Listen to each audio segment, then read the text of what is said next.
سبحان الذي أسرى بعبده ليلا من المسجد الحرام إلى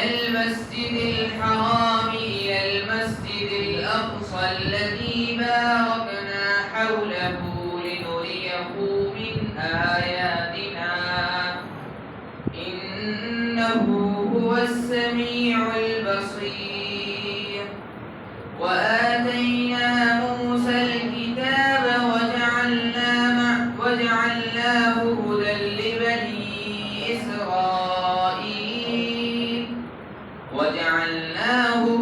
لبني إسرائيل ألا تتخذوا من دوني وكيلا ذرية من حملنا مع نوح إنه كان عبدا شكورا وقضينا إلى بني إسرائيل في الكتاب لتفسدن في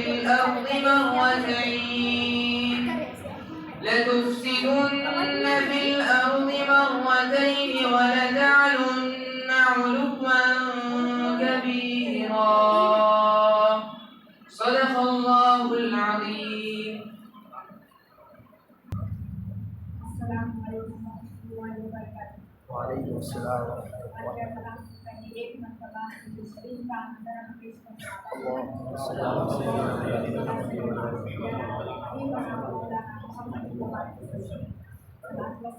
علیکم یا رسول اللہ السلام علیکم یا حبیب اللہ صلی اللہ علیہ وسلم. آجا کلام سے پہلے ایک کلام سنائیں.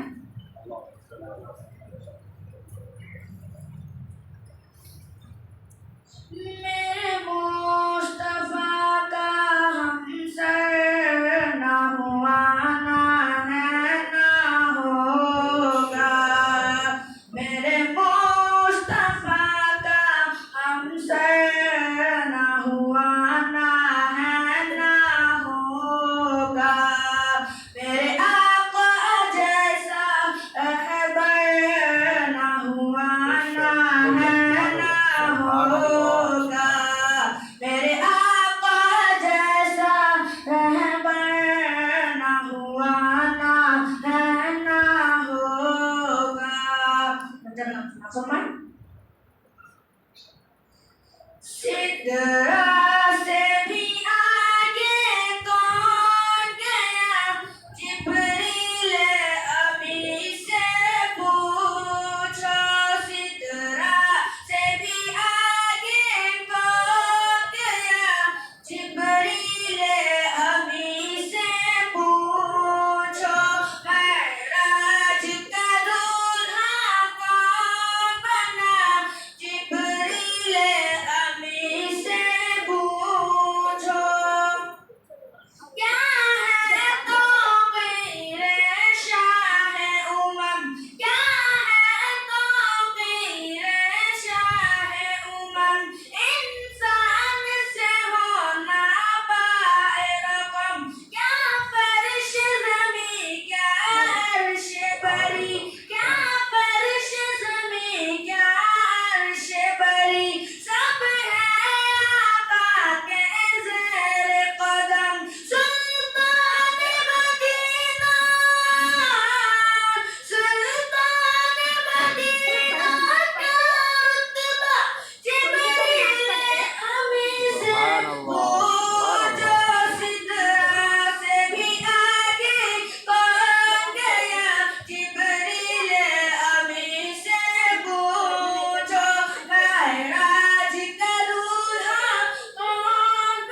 سبحان اللہ سبحان اللہ سدرا سے بھی آگے کون گیا جبریل امین سے پوچھو سبحان اللہ سبحان اللہ حمزہ ہے وہی محبوب خدا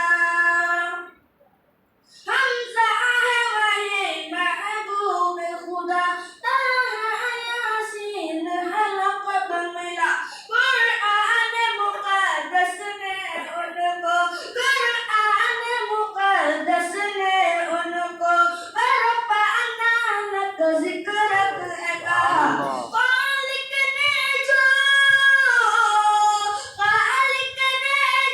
بخشا رتبہ جبریل امین سے پوچھو سدرا سے بھی آگے کون گیا جبریل امین سے پوچھو معراج کا دولہا کون بنا معراج کا دولہا کون بنا جبریل امین سے پوچھو السلام علیکم سبحان اللہ سبحان اللہ سبحان اللہ قلعہ جامعہ نظامیہ وہ خطیب و امام مکہ مسجد سے میں التماس کرتا ہوں کہ وہ ہم تمام لوگوں کو اپنے بیان سے منور مجلہ فرمائے. میں گلپوشی کے لیے صدر محترم مرزا عبدالحمید صاحب سے میں گزارش کرتا ہوں کہ وہ استاد الاساتذہ کی گلپوشی فرمائے.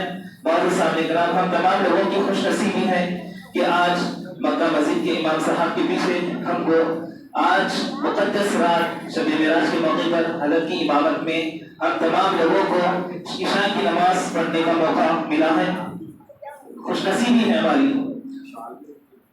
اور شال پوشی کے لیے میں نائب صدر صاحب سے گزارش کرتا ہوں کہ وہ حضرت قبلہ کی شال پوشی فرمائے.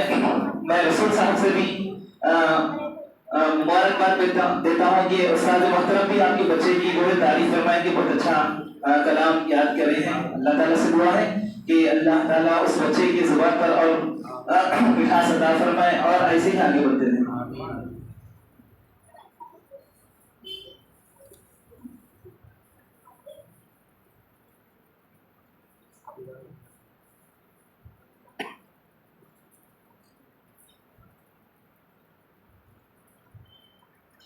العالمين والصلاة والسلام على سيد الأولين والآخرين سيدنا ونبينا وحبيبنا وشفيعنا ومولانا محمد خاتم الأنبياء والمرسلين وعلى آله الطيبين الطاهرين وأصحابه الأفضلين الأكرمين ومن تبعهم بإحسان إلى يوم الدين أجمعين. أما بعد فأعوذ بالله من الشيطان الرجيم. بسم الله الرحمن الرحيم. والنجم إذا هوى ما ضل صاحبكم وما غوى وما ينطق عن الهوى إن هو إلا وحي يوحى علمه شديد القوى ذو مرة فاستوى وهو بالأفق الأعلى ثم دنا فتدلى فكان قاب قوسين أو أدنى فأوحى إلى عبده ما أوحى ما كذب الفؤاد ما رأى.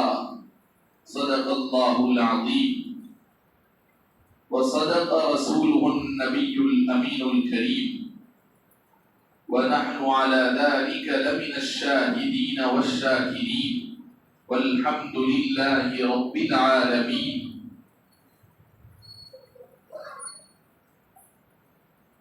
محترم صدر کمیٹی مسجد حاضہ، قابل قدر نوجوان عالم دین عزیزم مولوی حافظ قاری عمران نظامی صاحب مدد اللہ العالی، امام مسجد حاضہ اور دیگر معزز اراکین کمیٹی مسجد حاضہ، بزرگان ملت و برادران اسلام، قابل قدر مصلیان مسجد حاضہ اور عزیز نوجوانوں، السلام علیکم ورحمۃ اللہ وبرکاتہ۔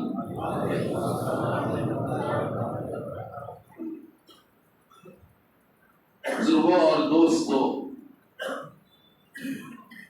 اللہ رب العزت کلام پاک میں اپنے حبیب پاک علیہ السلام کو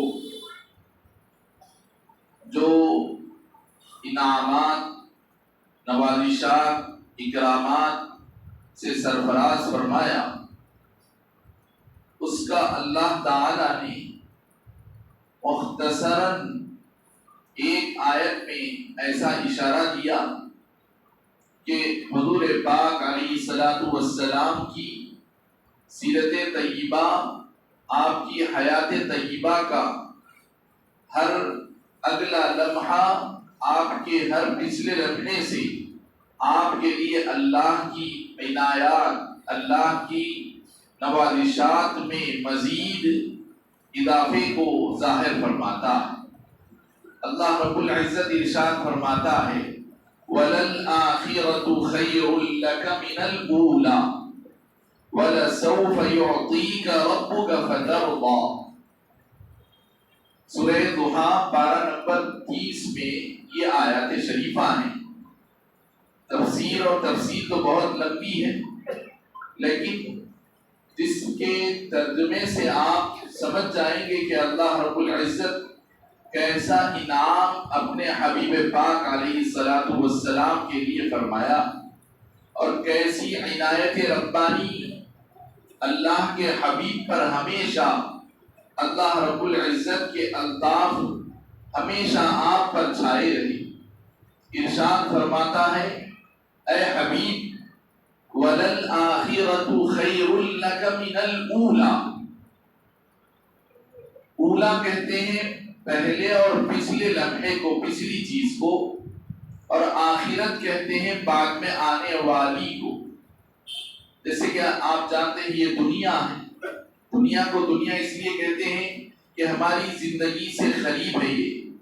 اس کے بعد ایک دوسرا عالم ہوگا، اس کا نام ہے آخرت۔ کیوں کہتے ہیں آخرت؟ اس کو اس لیے کہ اس دنیا کے بعد آنے والا عالم اور جہاں ہے، تو آخرت بعد میں آنے والی کو کہتی ہے، اور اولا پہلے کو۔ اللہ رب العزت اپنے حبیب پاک علیہ السلام پر اپنی نوازش کا اظہار کرتے ہوئے فرماتا ہے کہ اے حبیب، آپ کے لیے ہر بعد میں آنے والی گھڑی آپ کی ہر پچھلی گھڑی سے بہتر ہوگی۔ آپ کے لیے آپ کی زندگی، آپ کی سیرت طیبہ کا ہر اگلا لمحہ، ہر پچھلے لمحے سے آپ کے حق میں بہتر سے بہتر ہوگا۔ اب آپ ایک مختصر سی آیت شریفہ میں نبی پاک علیہ السلام کی سیرت طیبہ کی جس قدر بھی پہلو آپ جانتے ہیں، اس پر تھوڑا آپ اپنی نظر کو دوڑا لیجیے یا اپنے دماغ کو اس پر گھما دیجیے۔ دیکھیں گے کہ آپ نبی پاک علیہ السلام کی عمر شریف جیسے جیسے آگے بڑھتی گئی، اللہ رب العزت کے انعامات اور مقامات میں اضافہ ہی ہوتا چلا گیا اللہ کی طرف سے۔ اسی طرح اللہ رب العزت اپنے حبیب پاک علیہ السلام کو مخاطب فرما کر ساری امت کو پیغام دیتے ہوئے خطاب ہے، روح سخن ہے اپنے حبیب پاک، ہمارے آقا و مولا نبی آخر الزماں حضور النور صلی اللہ علیہ وسلم سے روح سخن ہے، لیکن تسلی ہے پوری امت کے لیے۔ حضور کے صدقے اور طفیل میں پوری امت کے لیے تسلی ہے، قیامت تک کے آنے والے ہر فرزند اسلام کے لیے، ہر کلمہ گو اللہ اور اس کے رسول کے نام لیوا ہر شخص کے لیے اس میں تسلی ہے، اس کے لیے دلاسا ہے، اس کے لیے سکون اور چین و قرار کا سامان۔ ارشاد ربانی ہے ان مع العسر یسرا فان مع العسر یسرا ان مع العسر یسرا۔ ان آیت شریفہ میں اللہ تعالی ارشاد فرما رہا ہے کہ بس تم اس بات کا یقین رکھو، یقیناً تکلیف اور مشقت کے ساتھ آسانی ہے۔ فَإِنَّ مَعَ الْعُسْرِ يُسْرًا، یقیناً مشقت تکلیف کے ساتھ مع العسر یسرًا آسانی سہولت ہے۔ یعنی پچھلے زمانے میں، پچھلے لمحے میں، پچھلی زندگی میں تم کو اگر تکالیف کا، مشقتوں کا سامنا ہوا ہے اگر، تو یقیناً اس کے بعد تم یقین رکھو کہ تمہاری زندگی میں سہولت، آسانی، آرام اللہ کی طرف سے آئے گا۔ ان مع العسر یسرا، پھر یہی بات اللہ تعالی مزید یقین دلانے کے لیے اور مزید پختہ کرنے کے لیے پھر دوبارہ ارشاد فرماتا ہے، کیونکہ یہ بیجا کلام نہیں، کوئی ایسے ہی ہنسی مذاق میں بولی ہوئی بات نہیں ہے، بلکہ دنیا کی اولین صداقت، دنیا بھر کی سب سے بڑی سچائی جو ہے وہ قرآن پاک وہ اعلان کر رہا ہے فَإِنَّ مَعَ الْعُسْرِ يُسْرًا إِنَّ مَعَ الْعُسْرِ يُسْرًا، کہ یقیناً ہر تکلیف اور مشقت کے بعد آسانی آنے والی ہے۔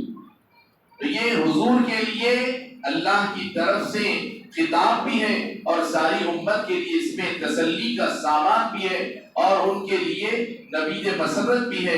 اگلی زندگی میں ان کے لیے پچھلی زندگی کے مقابل میں آسانیاں اور سہولتیں اللہ کی طرف سے فراہم ہونے کا وعدہ۔ اللہ رب العزت اپنے حبیب پاک علیہ الصلاۃ والسلام کو جب اعلان نبوت کا حکم دیا تو نبی پاک علیہ الصلاۃ والسلام غار حرا سے اتر کر تشریف لائے، اور پھر چند دنوں بعد کوہ صفا کی جو پہاڑی ہے جہاں لوگ صفا مروہ کی سعی کرتے ہیں، وہ جو صفا کی پہاڑی ہے، نبی پاک علیہ الصلاۃ والسلام اس صفا کی پہاڑی پر کھڑے ہو کر اعلان فرماتے ہیں، اپنی نبوت کا اظہار فرماتے ہیں، اپنے نبی ہونے کا اعلان کرتے ہیں۔ میں معجزہ معراج اللہ رب العزت کی طرف سے عطا کیے جانے کے پیچھے کیا داعیہ اور سبب ہوا، مختصراً عرض کرتے ہوئے آگے بڑھ رہا ہوں۔ تو جو قوم کی، جو قبیلے کی، جو شہر مکہ کے باشندگان جس شخصیت اور جس ہستی کو الصادق الامین کے نام سے جانتے تھے، اعلان نبوت سے پہلے جو پاکیزہ کردار کے حوالے سے پورے ملک عرب میں، پورے شہر مکہ میں سب کی انگلی، سب کا اشارہ الصادق الامین، نہایت سچے، نہایت پاک باز، نہایت امانتدار کے حوالے سے جس ہستی کی طرف جن کی نگاہیں اٹھی تھی، وہی لوگ، وہی قبیلے والے، وہی باشندگان مکہ جو ہی حضور نے یہ اعلان کیا، قولوا لا الہ الا اللہ تفلحوا، لوگوں لا الہ الا اللہ کہہ دو تم فلاح پا جاؤ گے، تمہاری دنیا بھی اچھی ہو جائے گی، آخرت بھی سنور جائے گی۔ یہ حضور نے جب ارشاد فرمایا تو سب سے پہلے آپ کا خاندان کا، آپ کے قبیلے کا، آپ کا چچا ابو لہب حضور پاک علیہ الصلوۃ والسلام کے اوپر برانگیختہ ہوتا ہے، بھڑکتا ہے، اپنے غصے کا اظہار کرتا ہے، اور نعوذ باللہ حضور کے لیے وہ اپنی دانش میں بددعا دیتا ہے، یعنی وہ اپنی سوچ کے حساب سے بددعا کے کلمات دیتا ہے، لیکن اس کے بددعا کے کلمات کو اللہ تعالیٰ نے اسی پر پلٹا دیا اور پوری ایک سورت نازل فرما دی، سورہ تبت یدا ابی لہب، اور اس میں اعلان فرما دیا کہ تو کیا ہمارے حبیب کے لیے تباہی بربادی کی بات کر رہا ہے، بلکہ الٹا ابو لہب کے ہاتھ ہلاکت میں پڑ جائیں، الٹا ابو لہب کے ہاتھ ٹوٹ جائیں، تبت یدا ابی لہب وتب، الٹا ابو لہب کے ہاتھ دونوں ہاتھ ٹوٹ جائیں بلکہ وہ خود تباہ و برباد ہو جائیں۔ تو یہ اللہ رب العزت نے سورہ لہب کو نازل فرمایا۔ تو ابو لہب کے بعد اب یہ کے بعد دیگر پورے شہر مکہ میں ایک طوفان امڈ آیا نبی پاک علیہ الصلوۃ والسلام کی مخالفت کا، نبی پاک علیہ الصلوۃ والسلام کے خلاف دشمنی کا، عداوت کا۔ جو آپ کو ایک ایماندار سچا انسان سمجھتے تھے، اب وہی الٹے آپ کے جانی دشمن بن گئے۔ اب یہ سلسلہ مخالفتوں کا اور دشمنیوں کا چلتا رہا، یہاں تک کہ نبی پاک علیہ الصلوۃ والسلام کے لیے شہر مکہ میں، آپ کے پیدائشی وطن میں، کہ اگر مکے والے نہ ستائے ہوتے تو حضور پاک علیہ الصلوۃ والسلام مکے کو خیر باد نہ کرتے، مکے کو سے ہجرت نہیں فرماتے، لیکن چونکہ اسلام کے مخالف وہاں پر ہوا چل رہی تھی، پوری فضا اسلام کے خلاف بن گئی تھی، اللہ رب العزت کا حکم ہوا کہ اسلام کے لیے ماحول سازگار مدینہ منورہ میں ہے، آپ وہاں ہجرت فرما جائیے۔ اگر کفار مکہ یہ مخالفت نہ کرتے تو حضور پاک علیہ الصلوۃ والسلام مکہ مکرمہ سے آپ تشریف نہ لے جاتے۔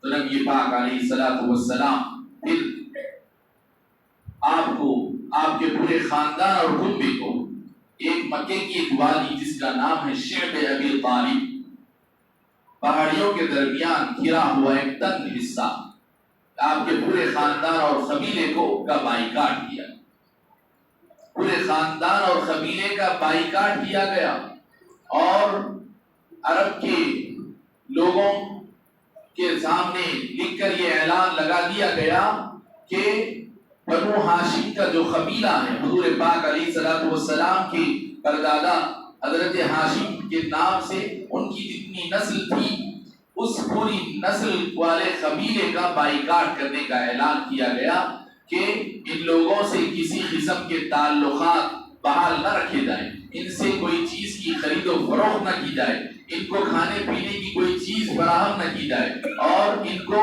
چونکہ اب جیسے جیسے مکے کی آبادی میں حضور پاک علیہ الصلوۃ والسلام چل رہے ہیں، پھر رہے ہیں، جو کوئی آپ سے مل رہا ہے، آپ کے اخلاق سے، آپ کے پیغام سے متاثر ہو رہا ہے، مشرف اسلام ہو جاتا ہے۔ تو انہوں نے سوچا کہ کیا کریں آخرکار، لہذا ان لوگوں کو کسی ایک علاقے میں محفوظ اور بند کر کے رکھ دیں، لہذا شعب ابی طالب میں رہنے کا ایک معاہدہ کیا گیا، اور اسی کے اندر یہ لوگ محصور رہیں گے، اور کوئی مکے والے ان سے ملیں گے نہیں، ان کا کسی قسم کا کوئی تعاون نہیں کریں گے، ان کے ساتھ کوئی کاروبار لین دین نہیں ہوگی۔